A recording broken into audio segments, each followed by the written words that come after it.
On the morning of December 7, 1941, the USS Oklahoma rested anchored in Pearl Harbor, Hawaii, alongside other giants of the United States Navy's Pacific Fleet.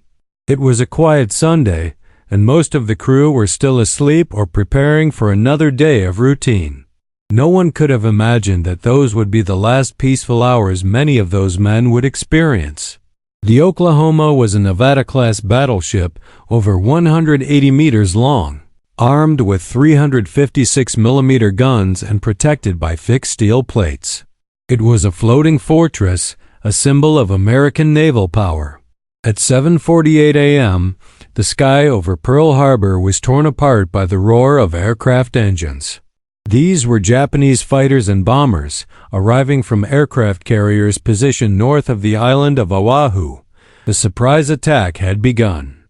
Within minutes, torpedoes began striking the American ships anchored in Battleship Row. The USS Oklahoma was one of the first targets. The first torpedo struck the ship's hull on the port side, opening a huge breach below the waterline. The explosion shook the entire structure, and immediately ocean water began to flood the lower compartments. Sailors were jolted from their beds by the impact. Many didn't understand what was happening. Sirens began to blare, orders were shouted over the loudspeakers, but chaos had already taken hold. Before the crew could react properly, a second torpedo hit Oklahoma, then a third, a fourth.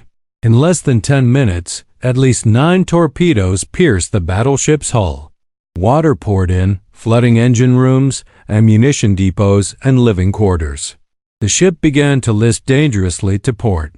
The crew struggled desperately to control the damage, close the watertight doors, and pump the water out. But it was useless.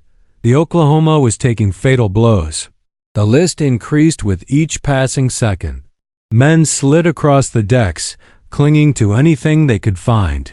Heavy equipment began to come loose and slide. The ship was capsizing. At 8:08, just 20 minutes after the attack began, the USS Oklahoma had completely turned on its side, its hull facing the sky and its masts pointing towards the bottom of the bay. Hundreds of men were trapped inside the capsized ship. In the dark, flooded compartments, sailors banged on the metal bulkheads, shouting for help. Some managed to find pockets of air where they could breathe, but they were trapped with no way out. Outside, rescue teams worked frantically. They could hear the blows coming from inside the hull, the muffled cries. Using blowtorches and cutting tools, they tried to break holes in the thick metal to reach the survivors. It was a race against time. With each passing hour, the air inside the ship became thinner, the hope more tenuous. For 2 days and 2 nights, rescue operations continued. 32 men were pulled alive from the Oklahoma interior, but for 429 sailors there was no salvation. They died drowned, crushed, suffocated. Some rescued survivors told chilling stories of their companions who had marked on the bulkheads the days and hours they spent trapped until the oxygen ran out. Others reported hearing voices that gradually faded. The tragedy of the USS Oklahoma brutally exposed the vulnerability of the American fleet.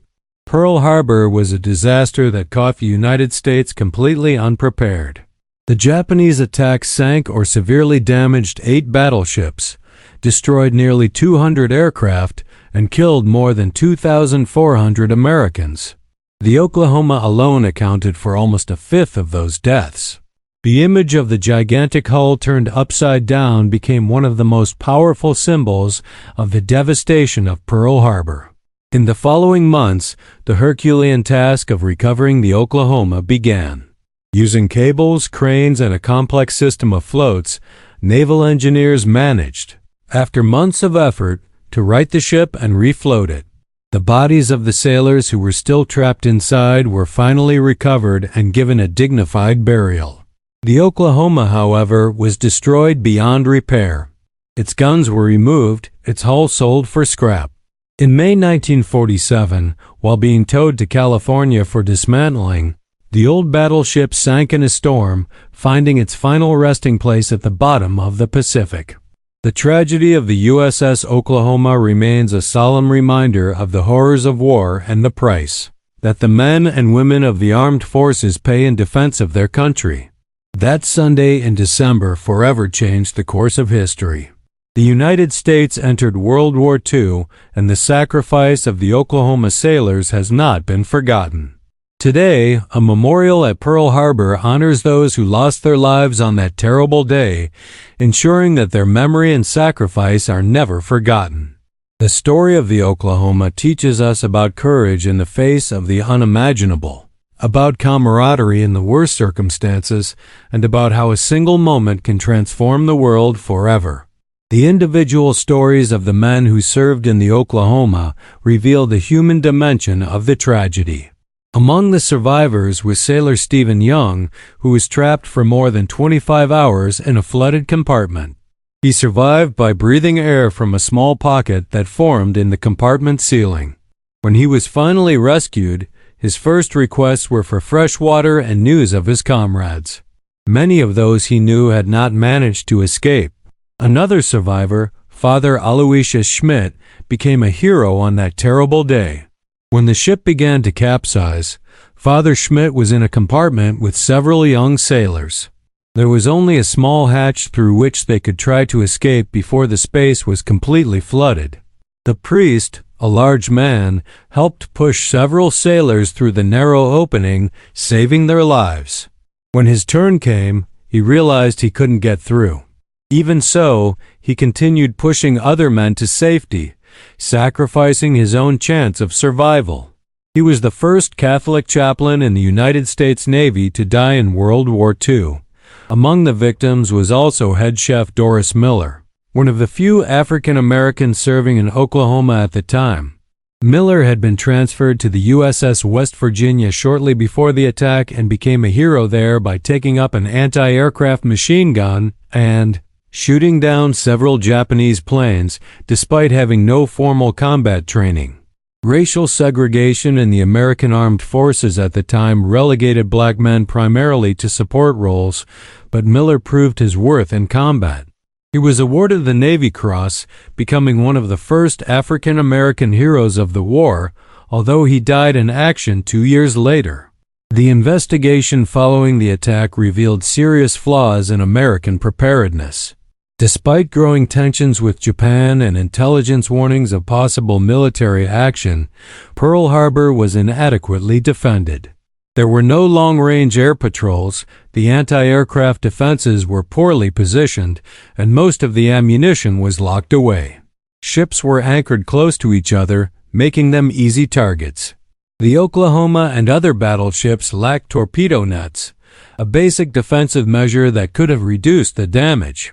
The psychological impact of the attack reverberated throughout the American nation. Until that moment, many Americans preferred to keep the country out of the war that was consuming Europe and Asia. Isolationism was strong. But the images of Pearl Harbor, the accounts of the survivors, the growing list of dead changed everything.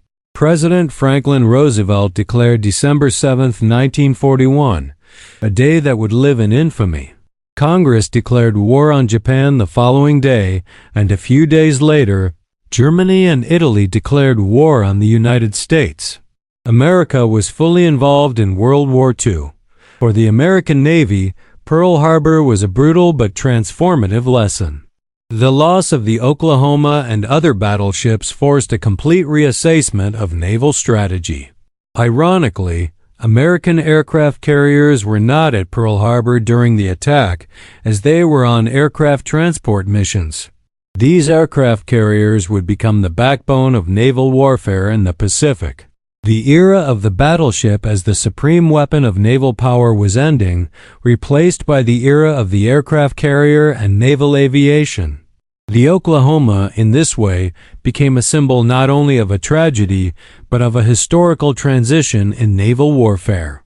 Decades after the war, the work of identifying the Oklahoma victims continued.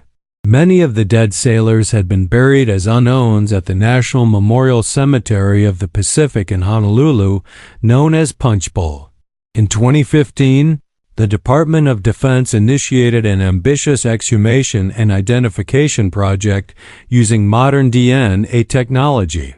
Families who had waited for over 70 years were finally able to give their loved ones a proper burial. It was a belated but profoundly significant closure. The Oklahoma survivors formed a special brotherhood. They gathered annually at Pearl Harbor to honor the fallen. As they grew older, their stories became increasingly precious. They spoke not only of the horror of that day, but of camaraderie, duty, and sacrifice. They spoke of 8 and 19-year-olds who never had the chance to grow up, marry, or have children. They spoke of survivor's guilt, that lingering feeling of why I survived when so many others didn't. And they spoke of the importance of remembering, of never forgetting what happened. The story of the USS Oklahoma is intertwined with the larger story of World War II and the 20th century. It represents the end of American innocence, the awakening to an era of global conflict. It also represents resilience, a nation's ability to recover from a devastating blow and emerge stronger. From the tragedy of Pearl Harbor, the United States mobilized a war machine that would eventually defeat the Axis powers. But that victory was built on the bodies of men like those who died on the Oklahoma, young men who gave their lives before they even fully understood what they were fighting against. The preparations leading up to the Japanese attack reveal a story of meticulous planning and absolute secrecy. For months, the Imperial Japanese Navy trained its pilots in simulated harbor attacks, practicing torpedo launches in shallow waters similar to those at Pearl Harbor. They developed special torpedoes with wooden stabilizers to function in the bay's limited depths. They studied detailed maps, aerial photographs, and fleet movement schedules. 6 Japanese aircraft carriers sailed in complete radio silence across the North Pacific, a rarely traveled route, until they reached the launch point just 350 kilometers north of Oahu. It was an operation of impressive military precision, making it a complete surprise. Among the Japanese pilots who attacked Pearl Harbor was Mitsuo Fukita, the commander of the air raid.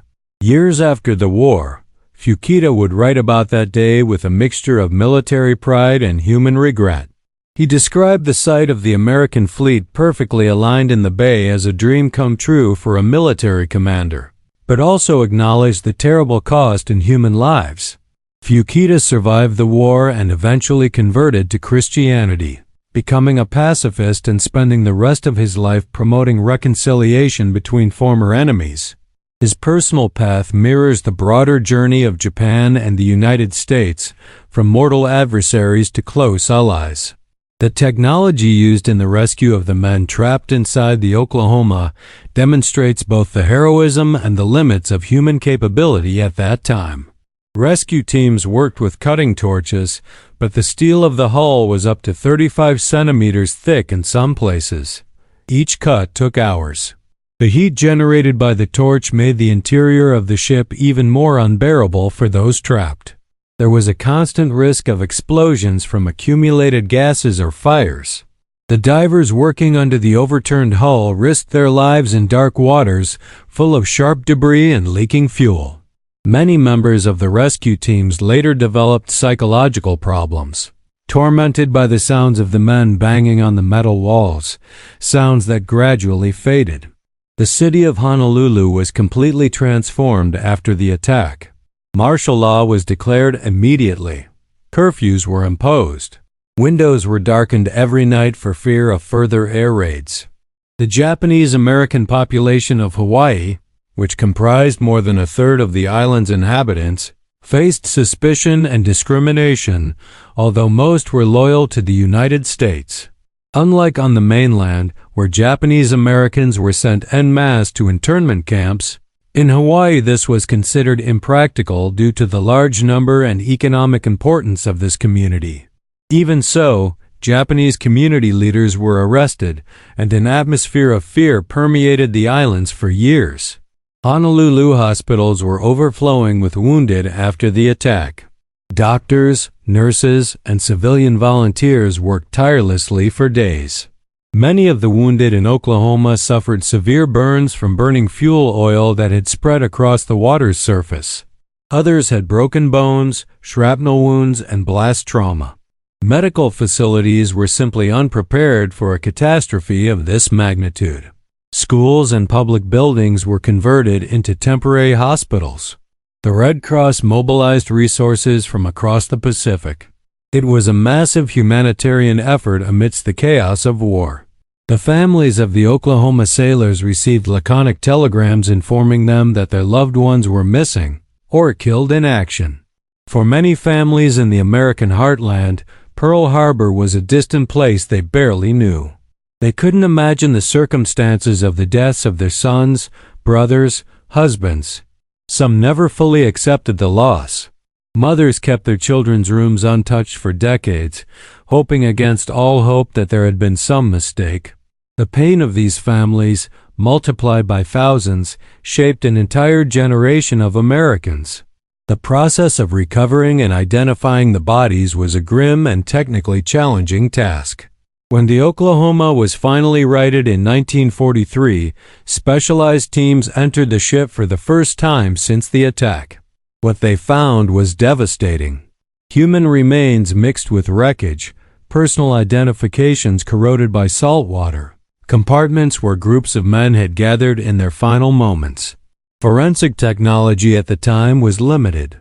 Many identifications were made through identification tags, dental records when available, or personal belongings. But hundreds remained unidentified. The decision not to repair the Oklahoma was controversial at the time. Some argued that the ship could be rebuilt as a symbol of American resilience.